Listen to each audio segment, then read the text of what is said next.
ஒரு நாள் இயேசுசாமி இந்த பூமிக்கு வந்தப்ப ஒரு சிறுவன் வந்து ரொம்ப சோகத்தோட அழுதுகிட்டு உட்காந்துக்கிட்டு இருந்தான். ஆண்டவர் நேரம் அந்த சின்ன பையனை பார்த்து அவனை பார்த்தோன்னா அவன் கண்ணீரை தொடச்சிட்டு ஒரு இருதயத்தை கொடுத்து, இந்த இருதயத்தோட நீ என்கிட்ட டெய்லி பேசலாம், நீ நல்லா சந்தோஷமா நீ ஜாலியா இருக்கலாம் என்னோட பேசி அப்படின்னு ஆண்டவர் கொடுத்தாரு. உடனே அந்த சின்ன பையன் அந்த ஹார்ட்டை வாங்கிட்டு ரொம்ப சந்தோஷமா ஜாலியா அந்த இடத்த விட்டு போனான். அப்படியே நாட்கள் கடந்துச்சு. 24 ஹவர்ஸும் அந்த பையன் ஏசப்பா கூட பேசிக்கிட்டே இருந்தான். நல்லா வளர்ந்து வாலிபனாங்கன்னா அப்பயும் அவன் ஆண்டவரோட நல்ல ஆண்டவரோடு நெருக்கமா இருந்தான். சில வருடங்கள் ஆகிச்சு. ஆண்டவருக்கு அவனுக்குள்ள கனெக்ஷன் துண்டிக்கப்பட்டுட்டு ஆண்டவர் நினைச்சாரு, ஐயோ என்கிட்ட அவன் பேசலையே, என்னாச்சுன்னு தெரியலையே, என் பிள்ளைக்கு என்னாச்சு தெரியலேனோ மறுபடியும் தேடி வந்தாரு. அந்த பையனும் ஜீசஸ் எங்கெல்லாம் சந்திச்சாங்களோ அந்த இடம்பெல்லாம் தேடி தேடி பார்த்தாரு. அவனை எங்கேயுமே காணோம். ரொம்ப சோகமாயிட்டாரு. ஐயோ என் பிள்ளைய காணுமேனும் தேடி அலைஞ்சி நிமிர்ந்து பார்த்தா அதே வாலிபம் அவருக்கு எதிரே குப்பை கடங்குல பைத்தியம் பிடிச்ச நிலையில அப்படி என்ன செஞ்சான், உட்காந்து படுத்து கிடந்தான். அவனை பார்த்த உடனே ஆண்டோட இருதயம் ரொம்ப வேதனை பிடிச்சு, ஐயோ என் கூட பேசி சந்தோஷமா இருக்கும்போது எவ்வளவு நல்லா இருந்தான், இப்ப பைத்தியம் பிடிச்சிருக்கானேன்னு சொல்லிட்டு ஆண்டவர் விலகி போகல.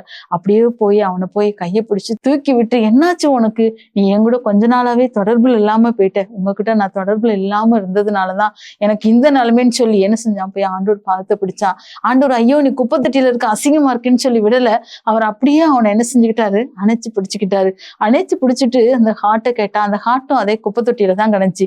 அதுல போதை, காதல் இப்படின்னு பல குடி பழக்கம், போதைக்கு அடிமையாகி அந்த இருதயம் அப்படியே கரைப்படைஞ்சு போய் கிடந்துச்சு. ஆண்டவர் அந்த ஹார்ட்டை கையில எடுத்துட்டு இந்த ஹார்ட்டை வச்சு இனிமே இவனால வாழவே முடியாது அப்படின்னு சொல்லிட்டு அவனுக்கு புது ஹார்ட் என்ன செஞ்சாரு, கொடுத்தாரு. இனி நீ என்ன செய்யலாம், என் கூட சந்தோஷமா இருக்கானோ. இதை கேட்டுக்கிட்டு இருக்கிற அருமையான வாலிப தம்பி தங்கச்சி, ஒருவேளை சின்ன வயசுல இருந்து நீங்க ஆண்டவரோடு நல்ல நெருங்கிய ஒரு உறவுல நீங்க இருக்கலாம். ஏசப்பாவோட நல்லா நீங்க பேசிட்டு இருந்திருக்கலாம். ஏசப்பாவோட நல்ல ஒரு ஃபெலோஷிப்ல இருந்துட்டான். நாட்கள் ஆக ஆக நீங்க வாலிப வயது அடையும் போது உங்க ஃப்ரெண்ட்ஸுகளோடு சேர்ந்து இல்ல காதலுக்கு அடிமையாகியோ இல்ல போதைக்கு அடிமையாகியோ ஏதோ ஒரு காரியத்துல ஆண்டவருக்கு விரோதமான பாவத்தை செஞ்சு ஆண்டவர்கிட்ட தூரமா நீங்க விலகி போயிட்டீங்களா? இப்ப நான் எப்படி ஆண்டவர்கிட்ட போக முடியும்? ஏசப்பா என்னை ஏத்துக்குருவாரா? நான் இவ்வளவு பெரிய பாவம் பண்ணிட்டேனே, ஏசப்பாக்கு விரோதமா இவ்வளவு பெரிய துரோகம் பண்ணிட்டேனே, என்னை ஏசப்பா ஏத்துக்குருவாங்களா அப்படின்னு நீங்க ஒருவேளை குற்ற மனசாட்சியோட வீட்டுக்குள்ளேயே அடைஞ்சிருக்கிறீங்களா? உங்களோட இருதயத்துல இருக்கிற பாரத்தை நான் எப்படி ஆண்டவர்கிட்ட சொல்றது, அவர் என்னை ஏத்துக்குருவாரா, நான் பேசுறதை கேட்பாரா அப்படின்னு சொல்லி நீங்க ஒருவேளை வேதனையோடு கூட குற்ற உணர்வோடு கூட இருக்கிறீங்களா? அம்மா அப்பாட்ட சொன்னா அவங்க ஏத்துக்கிற மாட்டாங்க, ஃப்ரெண்ட்ஸ்ட சொன்னா என்ன அசிங்கமா நினைப்பாங்க, பல குழப்பத்தோடு டிப்ரெஷனோட நீங்க உட்கார்ந்துருக்கீங்களா?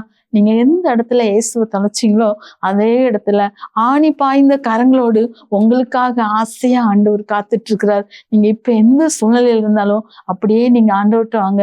அவரோட பிள்ளையா உங்களை அணைத்துக்கொள்ள ஆசையா அவர் ஏற்றுக்கொள்ள அவர் ஆசையா இருக்கிறார். எந்த நிலைமையில இருந்தாலும் நீங்க வாங்க. உன்னை இருதயத்திற்கு ஏற்றவனாக கண்டேன்னு எனக்கு தாவீதுக்கு சொன்ன ஆண்டவர் இன்னைக்கு உங்களை பார்த்து சொல்றாரு, நீ என் பிள்ளை, நீ இருதயத்துக்கு ஏற்ற பிள்ளை அப்படின்னு சொல்லி உங்களை பார்த்து சொல்றாரு. நீங்க கேட்கலாம், நான் ஆண்டவருக்கு ஏற்ற பிள்ளையா? நீங்க ஏற்ற பிள்ளை. அவரு பிள்ளை அவர் ஒரு நாளும் தள்ளவே மாட்டாரு. எழுந்திருச்சு வாங்க. நீங்க இருக்கிற இடத்துல இருந்து நீங்க எந்த இடத்த தொலைச்சிங்களோ அதே இடத்துல நீங்க இயேசுவை தேடி வாங்க. அவர் ஆசையா ஆவலா உங்களை கட்டி பிடிச்சு முத்தமிடித்து அவருடைய பிள்ளையா மறுபடியும் உங்க ஏற்றுக்கொள்வார்.